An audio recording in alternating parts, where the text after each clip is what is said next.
In Susan Conley's novel Landslide, a fishing accident leaves protagonist Jill's husband, Kit, hospitalized in Canada.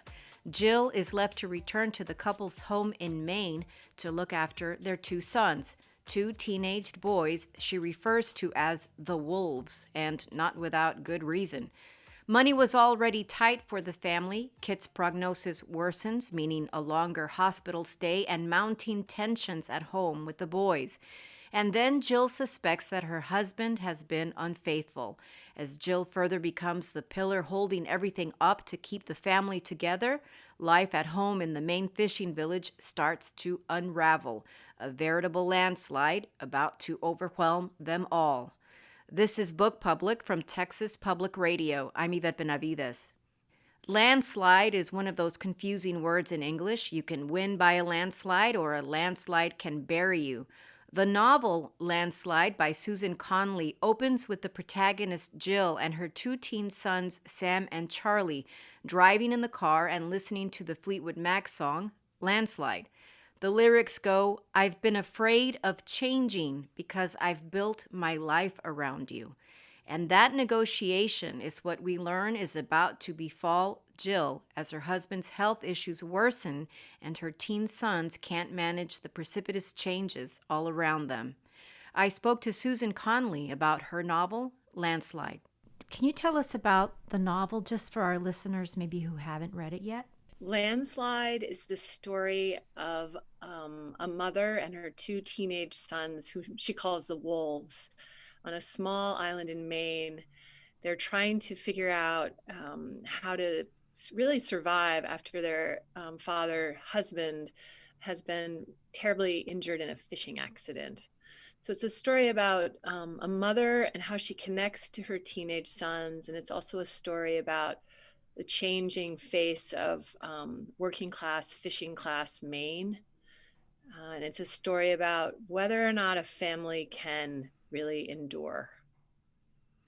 Yeah, this idea of landslide it's ever present in a lot of different ways. And I was really struck by the different denotations of this word at different moments in the book. So it's like this sort of landslide of issues for Jill.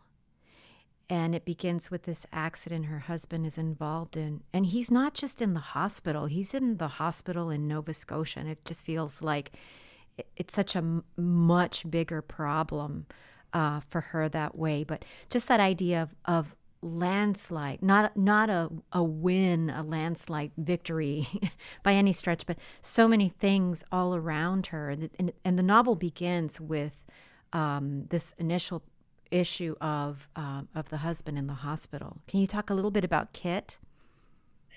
Yeah, I can. And I really am so grateful to you for really what I would say pressing on that word landslide. It's really a writer's greatest hope that a reader will pick up on these threads that we're pulling on.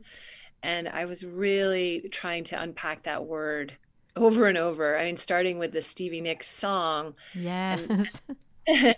and this idea of love, right, coming tumbling down, and then climate change and financial looming disaster, and then Kit's accident. So when he is injured and he's helicoptered to the nearest hospital. He's been fishing off of the Georges Banks, and he gets taken to Nova Scotia, and suddenly the narrator of our novel, Jill, has that classic sort of choice to make, to be with him or to be with the wolves, because teenage boys at the age they're on, and because they live on an island, they can't be alone for too long.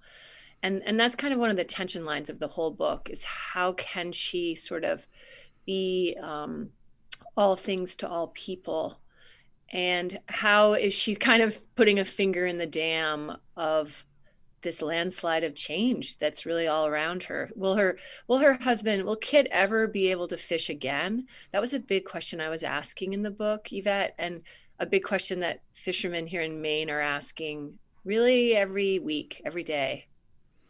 It was such an interesting part of the novel for me.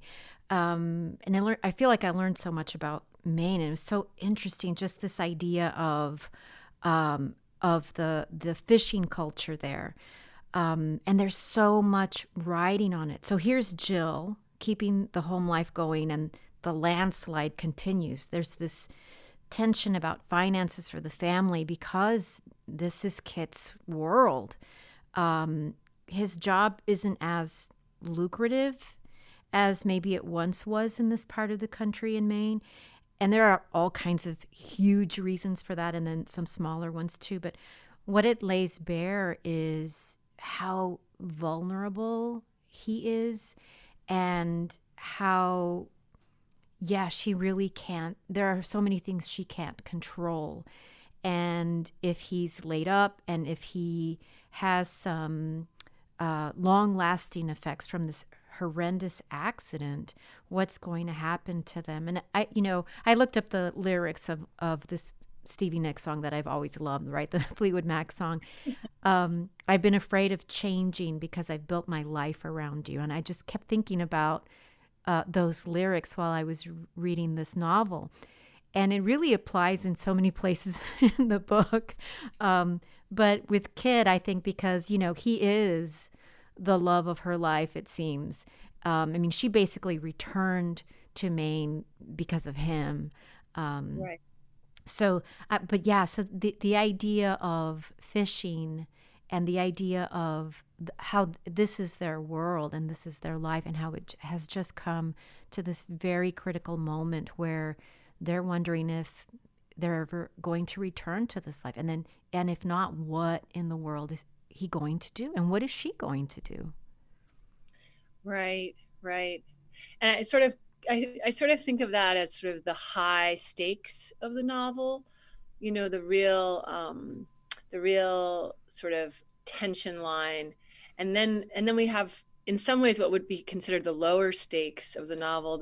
But this is the tightrope that I think many parents walk, and in this case, this mother Jill walks, is her children have their own personal disasters, right? Mm-hmm. Every day or week, and she's constantly sort of mediating, these big issues, and then these really small issues, like why don't you ever leave the house so I can have sex with my girlfriend? So yeah, he wants to cook with the girlfriend. Right. So yeah, dinner might be code for more.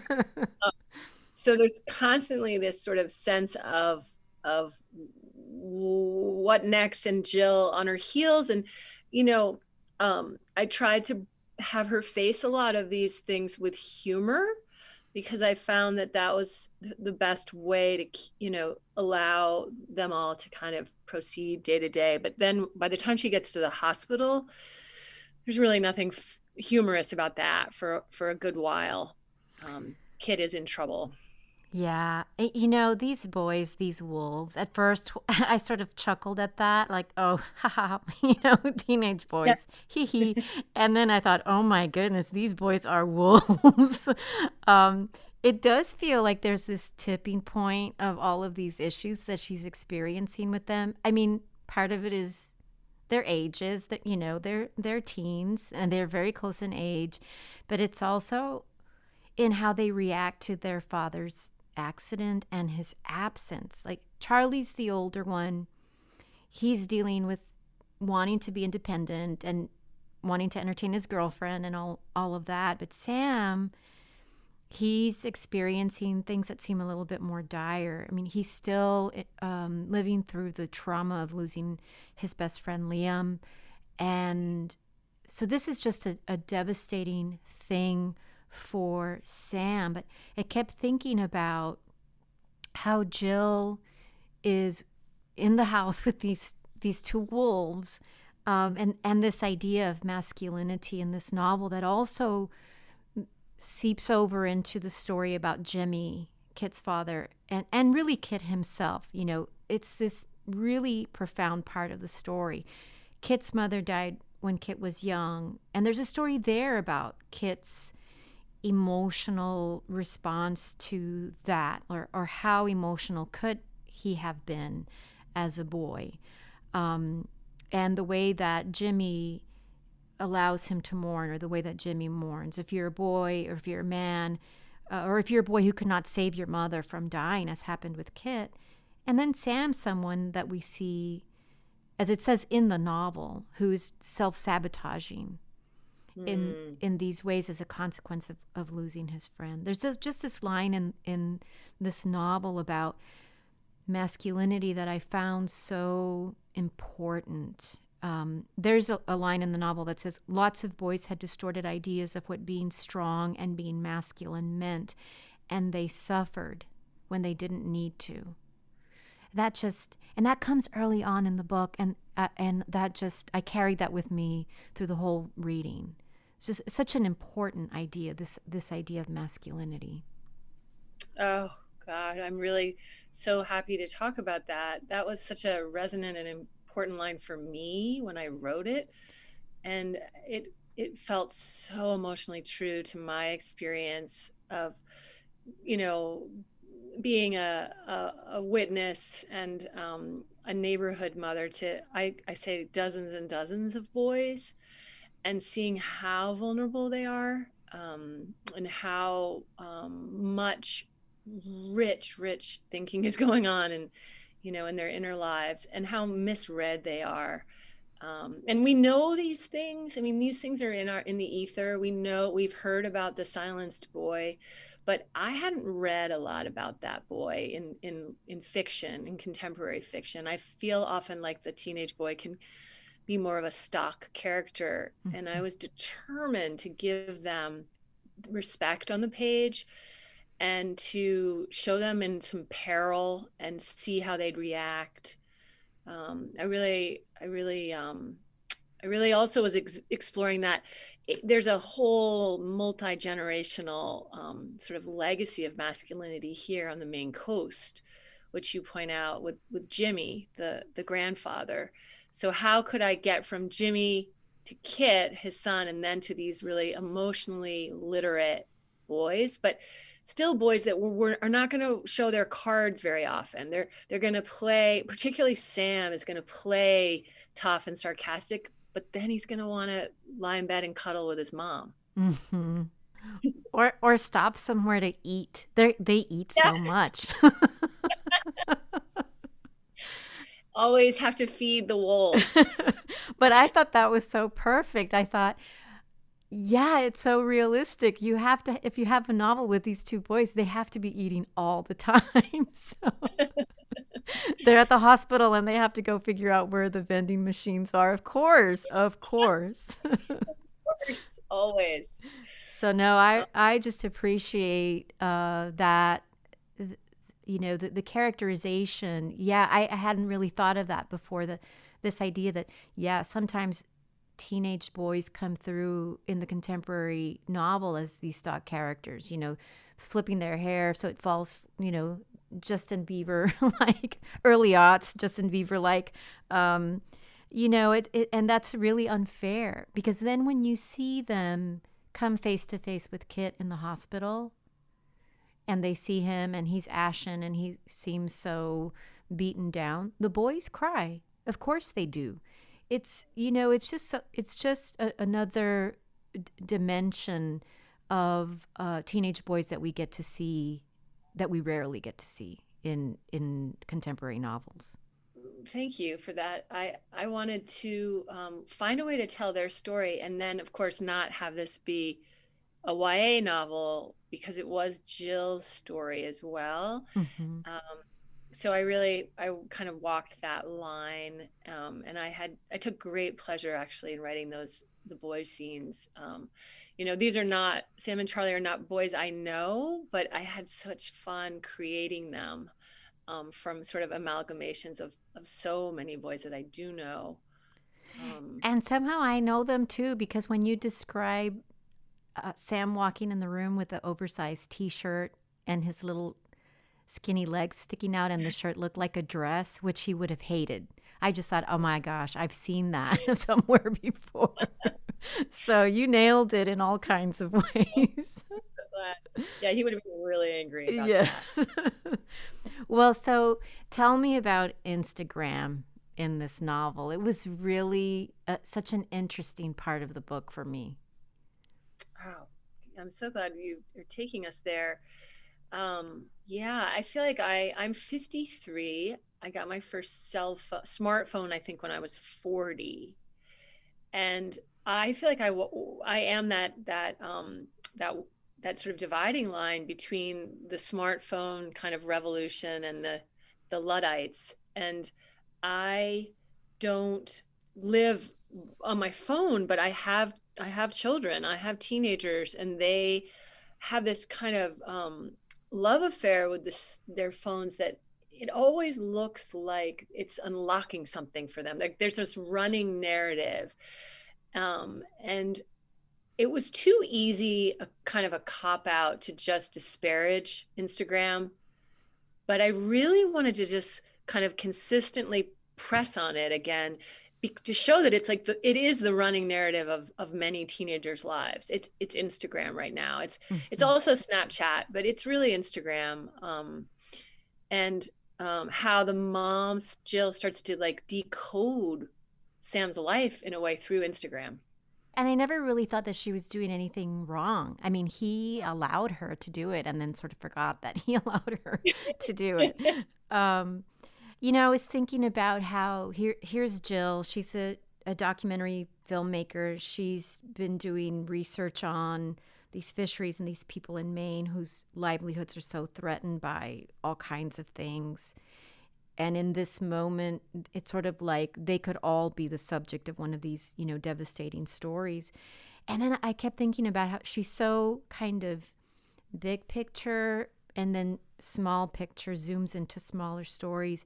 And I kept sort of juxtaposing that against the idea of Instagram for her. I just was, like her brain doesn't work in the Instagram way, and she's trying so hard to put the puzzle pieces together to figure out Sam. And there's it seems so life and death for part of the novel too for her.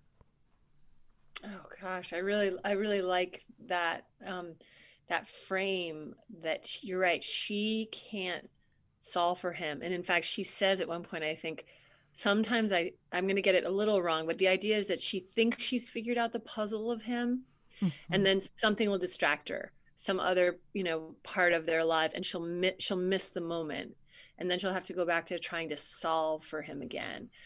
And I think this is a, a, a common experience for mothers, but the stakes feel really high with Sam because he has lost his friend in a terrible accident.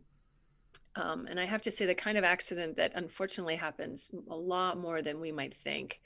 Mm. Um, and she's trying to kind of mediate his pain, because I think in the book there's this idea that you can't come through the front door sometimes when you ask one of the boys about their emotional state. You have to sort of come through the side door, and Mhm. then you see if you can infer. Jill's inferring and just sort of trying to read the subtext always with him.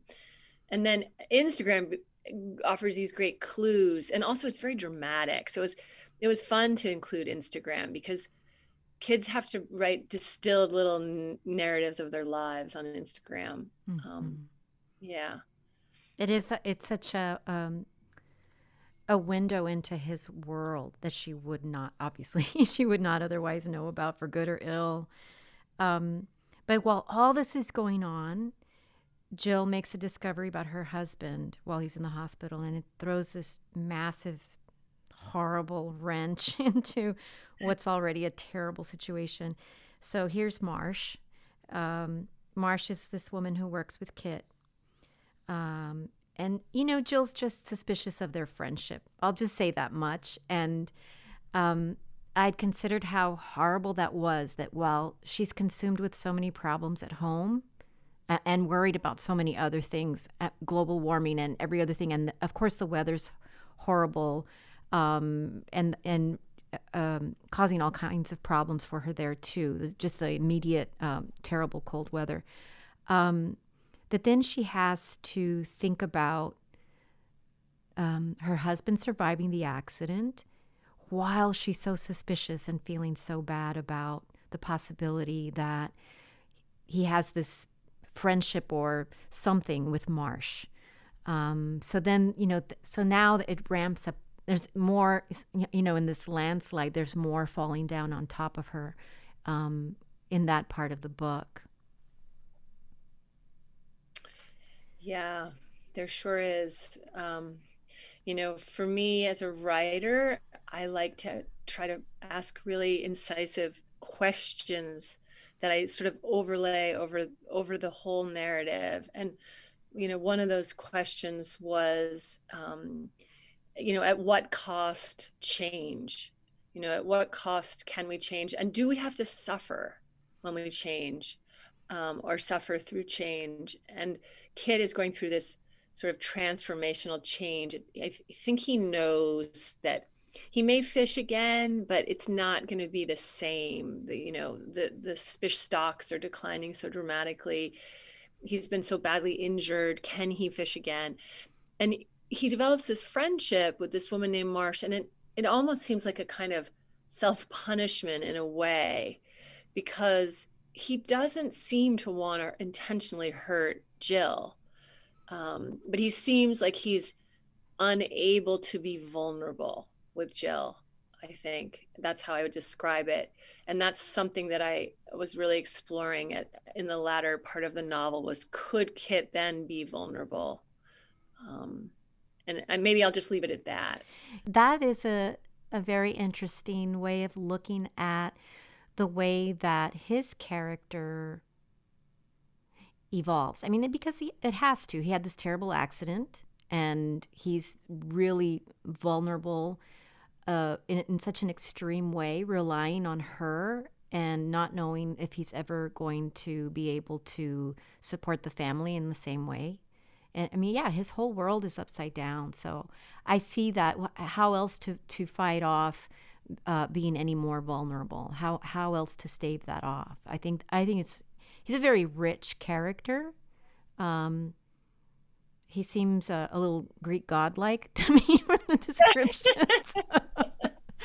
But and so very interesting character, and not the least bit flat. It's a very, very rich character, and I think I appreciated that, because it feels like Jill is holding so much up for the family, but then you can kind of see the kind of relationship that Kid has with the boys, and how he's able to encourage the kind of relationship that Jill has with Candy, with his sister, and with Jimmy. So it's just very interesting, because when Jill does have to rely on Jimmy and Candy even more, it's just the dynamics there are so interesting to me, when she has to sleep on the waterbed, and all of that. It was just so real. I just thought this is the way extended families really have to function sometimes, when it's just the most inopportune part of our lives, when something terrible has happened. So true. Can she count on them? And yes, she can. And I really appreciate what you were sort of saying about Kit. I hear you when you say that he feels larger than life, and yet he's a rich character. There are these people in Maine, these fishermen, who I know. I grew up in this world, this fishing coastal Maine world, and almost to a person, they're charismatic and larger than life. They spend their life on the sea, and I tried to capture a little bit of that sense of danger that Jill felt every time the boat went out, but the stakes couldn't be higher. And so there's this incredible kind of sense of seizing a moment, this energy around Kit, that you can feel, like it's palpable. And I think it'd be really interesting to have seen Kit more when he wasn't really under such incredible stress, because I do think he was at times and will be again, I hope, a really, really wonderful father, someone who's really there. Yeah. I was thinking too about the way that his his job is so unpredictable and how it's getting harder and harder all the time. I mean, even before the accident. But then also the idea of gentrification is just this other major topic in the novel that consumes Jill when she's not worrying about so many other things. And there are so many warring elements for him that I wonder if he can articulate in the same way that Jill is doing for us in the narration. And yet we know he must be absolutely consumed by the idea of being so completely um, helpless. Yeah. I mean, when I was doing research for the novel, I would, drive all around the coast up, particularly far, far north, and I would talk to fishermen, friends of friends of friends, and fishermen that I had been directed to that were so generous with their time. And it was almost like the big question in the air was one that couldn't be addressed, which really for me was, well, what is Maine if there are no fishermen left, no commercial fishermen left? What is Maine? And I would sort of try to kind of hint at it, and that was not something that any of the fishermen could really imagine. And yet their industry is just decimated. So I think there's a feeling of, for the fishermen I met, and for Kit, it's still very much, we're going to live in the moment, I think, perhaps to their peril. There's, because as you point out, there's so many things they can't control. They can't, there's so many things they can't control. Yeah, and to bring it back to Jill, I feel like she has a little bit of that quality um, of being a kind of a fixer, problem solver, and certainly I feel like sometimes it seems like the boys want her to have that role, and sometimes they don't want to have anything to do with her. But she's sort of in the situation. So when if Kit's dealing with these sort of huge issues that have no easy resolution, Jill is sort of still always there, um, thinking about